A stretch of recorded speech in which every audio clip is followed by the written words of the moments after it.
Today's webinar is how to get over the hump, or getting over the hump. So you may be asking yourself, well, what are they talking about?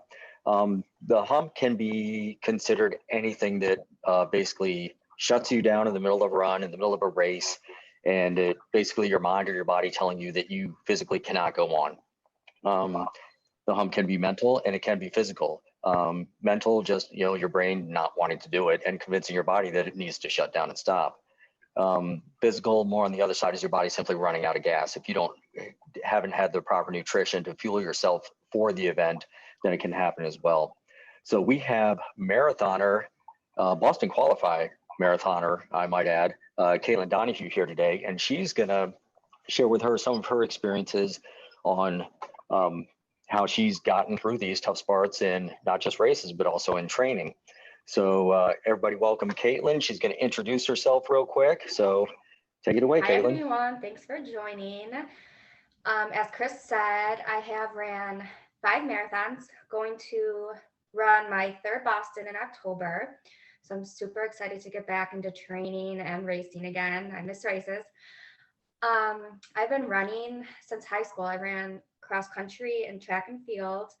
And I've also coached for 3 years, girls, high school, cross country, and track. And now I just love I haven't ran a lot of 5Ks in the past couple of years because I've been focusing more on half marathons and marathons. But now that we can race again, I want to do a race every weekend. Yeah. Most of us are in that same boat. Just can't wait to get back out there. So you do have decades of experience running. Do you still experience humps during races or training? Do you ever get to that point where it's like, oh, geez, here it comes again? Yes, I do. I remember one time I was training and I was out for a long run. I was supposed to do like 14 to 16 miles and I was just not feeling good.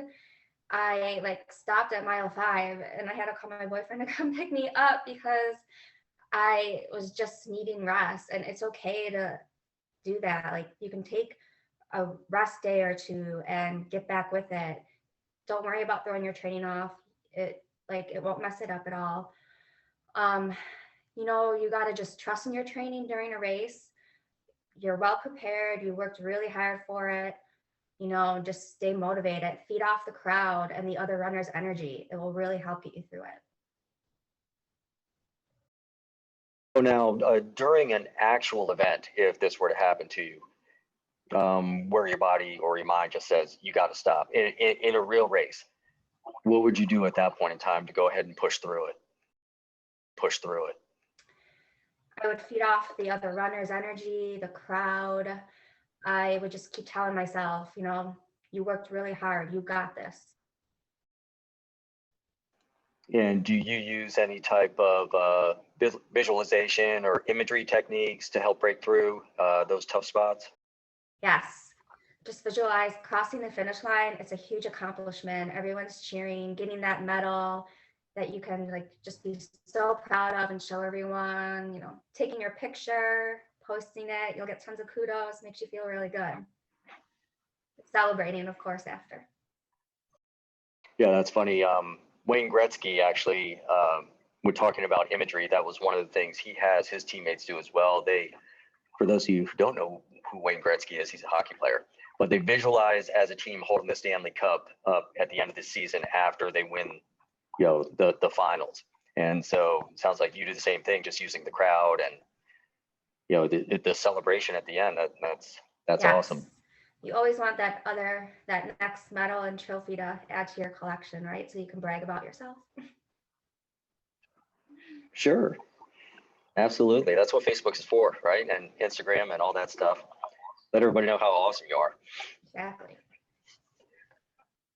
So being a runner myself, I've got a few little superstitions and crazy things I do. And most runners I know do have at least one weird thing that they do.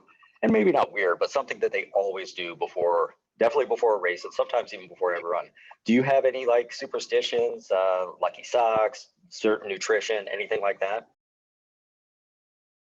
I always go out for pasta the night before. I'm a big carb loader. Love it. Got to do it. Um, I always, for a race, wear a Buffalo Bills shirt. Being from Buffalo, I got to support the Bills. I'm a huge fan, season ticket holder. And it's fun because if I'm running out of state, it's not a local race. Hearing people like other runners passing by and the crowd like go Bills, go Buffalo, it like really keeps you motivated and you're like, yeah, and it makes it fun. I don't ever try anything new like the day of a race or leading up to it. Practice what you're going to do like practice what you're going to wear, what you're going to eat. Yeah, that's about it. I don't listen to music. I never have. It's just, I know a lot of people are like, a lot of other runners are like, how do you do that? But I just don't. I don't need it. But a lot of my running friends do. That's funny. I listen to music for almost always running myself. And then it's like a couple months ago, I forgot my headphones. And I was like, oh, I almost didn't run that day because I was so devastated because I didn't have my music. It was something new. And I went for a run and I actually enjoyed it probably even more. And I don't run with them anymore. Yeah, like it gives you just like it's my time to myself. I can think about things and just release stress. And I like hearing like birds and the nature and all that fun stuff outside. I definitely agree. All right, so let's see here. What about no, you mentioned like, you know, the imagery, the crowd sharing stuff like that. What other types of now, if you're running a marathon, you might have a set time that's like your motivator. I know a lot of people look at the watches. Oh, you know, I'm off my pace by 30 seconds. I got to pick it up. Do you have any goals outside of distance and time, or using that imagery that would help you actually continue on when things aren't quite going as planned? Yeah. So I just like if I'm in a local race, a lot of runners, competitors are like the same. Like you'll see the same people and I'm like, oh, I got to beat that person because they beat me last time, or you know, it's just competitive and it makes you like really work hard for it.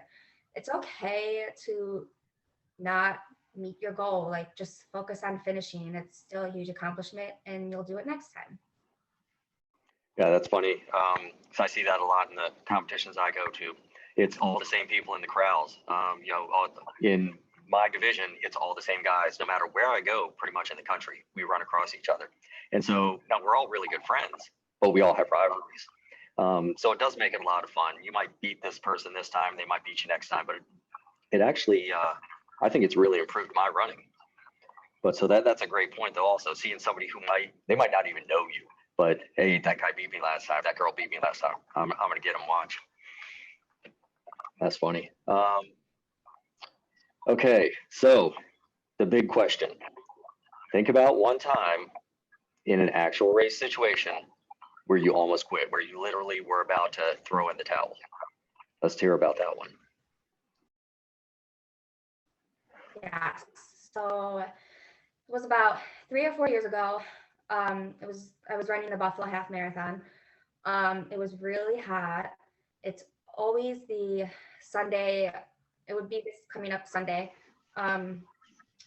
before Memorial Day, and like right away, like the gun went off, and I went out, and my goal was to run like under 130, and I did not feel well at all. Like I felt crampy and tired, and I started I started with my friend, and he was just like, come on, don't give up, you know, we can do this. Like if you need to slow down, slow down. So I ended up slowing down, and I think I was about 5 or 6 minutes off the time I wanted to be, but I just like, I'm not going to give up. I'm going to do this. Like I worked hard. I know I can. And I did. And I wasn't even like mad that I didn't meet the time that I wanted to. I was just happy that I finished it and didn't drop out. And I just kept thinking to myself, like, my friends and family are all like watching, they're in the crowd. They all know that like I'm running. I don't want anyone to ask me, how'd you do? Like, what was your time? And be like, oh, I dropped out. I didn't finish. I would have just been really disappointed in myself. So that like kept me motivated too. So that's your little trick. Everybody take a note of that. Anytime you go into a race, bring friends and family and have them watch you. Because then not only do you not want to disappoint yourself, but you can't disappoint them. Right. Especially if they're standing right there, you know. So nice, neat little trick. All right. So now, of course, you know, Caitlin is a marathon runner, endurance athlete. I know a lot of people out there. I don't know if anybody in the audience today is like new to running, but some of these same things will apply to brand new runners. I know I've experienced points in marathons where I just wanted to lay down on the sidewalk and go to sleep. I was just done. And I felt very similar when I first started running. You know, going out for my first 5K and hitting a mile and a half and thinking I was about to pass out. So the effects are the same. It doesn't matter if you're brand new to this or if you're an ultra marathoner. It happens to all of us. And being able to talk to somebody who's been through it, you know, like Caitlin, and to actually hear that it still affects her as well. You know, this is great motivation for you newer runners to just keep going. It does get better. You learn how to manage it. And, you know, running's a process. And once you actually start hitting your goals and stuff like that, it's a little bit addictive. So with that being said, I am going to open up the floor for questions. Now, so as you come off mute and go ahead and ask your question. As soon as you're done, go ahead and go back on mute. But go ahead and take it away, whoever wants to start. Okay, so really great question there. So the question was transitioning from half marathons to full marathons. How did your training differentiate as far as increasing mileage and stuff like that? What's your training plan look like to get ready for that full?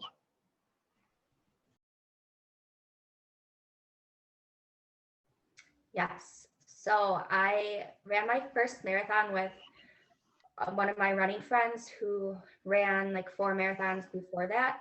So I trained with him, and it really helped because he's really good at like pacing and stuff. And I think that I wouldn't have like been so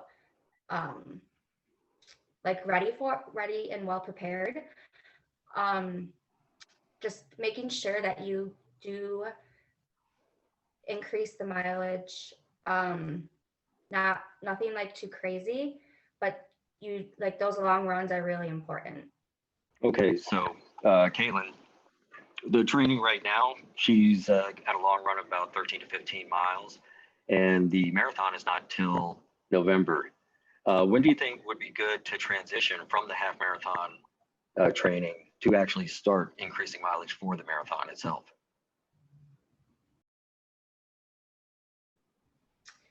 Yes, so it seems like you have a solid base right now. I wouldn't start increasing your long runs right now because you want to avoid injury. About 4 months out, I would say start increasing little by little. Okay, all right, thank you. And all right, let's move along to the next question. This is always the big question, nutrition. So the question was, what type of diet do you follow in preparation for a race, or do you have any type of nutrition tips just in general? So I don't really follow a nutrition plan. I just keep it the same. Like I'm very basic with my nutrition. Like I eat a lot of protein and carbs. Drink a lot of water. I do use energy gels for when I'm training for a marathon. So when you're out for your long run, you like want to practice with those. But as far as like when I start training, I don't really switch up anything in my diet. So do you take the energy gels right before the race, or how does that work?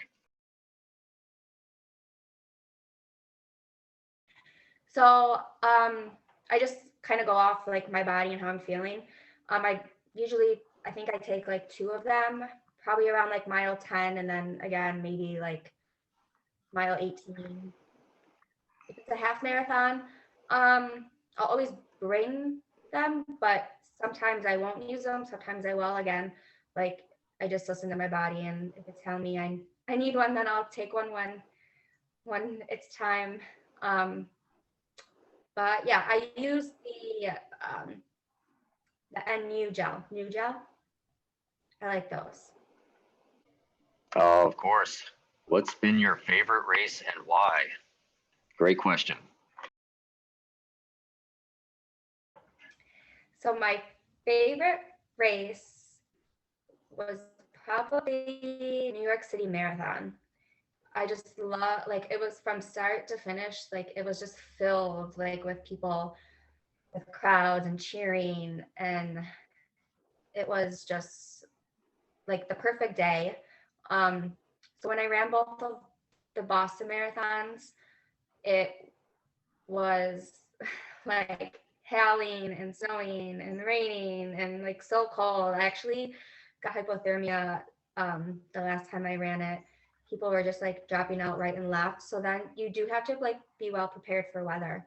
But being from Buffalo and training all winter, like I was prepared, but that's like another thing that you have no control over, and you just can't like freak out. You just gotta push through. But yeah, New York City I loved. Okay, we got another question in here. This one was written in. Let's see real quick. Okay. How do you manage hydration during a race and training? Do you carry your own water or do you use aid stations?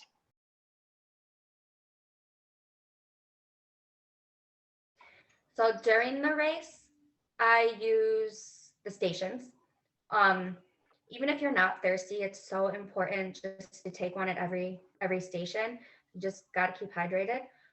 Um, During training, if it's more than like if I'm running between like 12 and 20 miles, then I'll go out on like I'll map my route out beforehand, and I will go out and like put water bottles like along the route.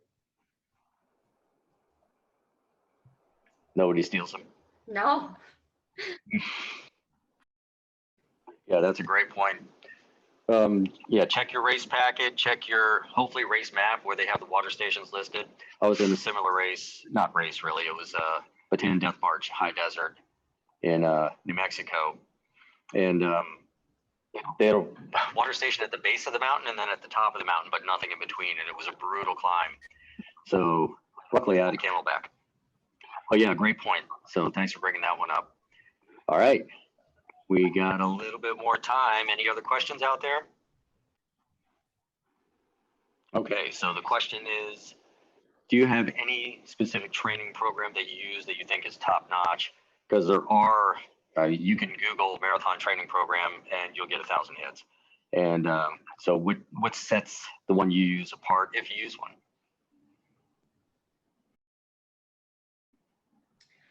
So I just kind of go off my own, being like a running coach and in the fitness field. I just know how to program my own. But I do know a lot of runners who like they join running groups and they do that for them. Or they, my one friend swears by Hal Higdon. Is that how you say his last name? He Yeah. loves his programs. Yeah, I know Hal's program is one of the most highly touted ones, and I've heard nothing but good things. I never tried it. I've tried a few programs in the past, but I noticed once I got back to my programming, and I don't do anything fancy, I just run better. The one difference I do that I've seen over a lot of different programs is I'll run for time sometimes instead of mileage. I will do a 3-hour run. I don't care how far I go. I'll run through neighborhoods. I'll run through the woods. I'll just go out for 3+ hours, instead of saying I'm going to run a 9 or 20-mile run today. But aside from that, I noticed a lot of the programs online are all exactly the same for the most part. Some of the more generic ones, but yeah, the Hal Higdon program is, I guess that's the biggest name out there because it does work. All right, well, thank everybody for your questions. All right, so we're going to go ahead and wrap the meeting up then. Thank you, Caitlin, for joining us and getting put through the ringer. Not really, that wasn't that bad. Now, coming up next month, be on the lookout.